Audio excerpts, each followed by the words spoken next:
Ажатканага кирерде айтылуучу дуа. Бисмиллах. Аллахумма инни а'удhu бика минал хубси вал хабаиф. Аллахтын аты менен. О Аллах, чындыгында мен сенден эркек жана ургаачы жыныстагы жиндердин жамандыгынан коргооңду сурайм.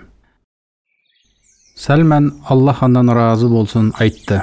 Чынында бизде Аллахтын элчиси, ага Аллахтын салават саламдары болсун. Кыбланы карап ажат өтөөдөн, оң кол менен тазалануудан, 3төн аз таш колдонуудан, тезек жана сөөктү пайдалануудан кайтарган. Хадис Муслим рываяты. Ажатканадан чыккандан кийин айтылуучу дуа. Гуфранак.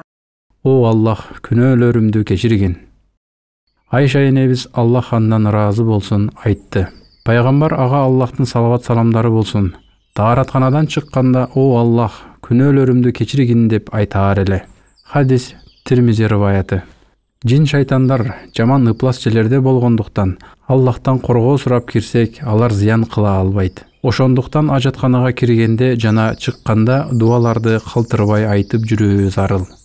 Ажатканага кирерде айтылуучу дуа. Бисмиллах.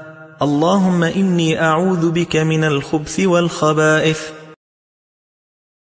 Ажатканадан чыккандан кийин айтылуучу дуа. Гуфранак.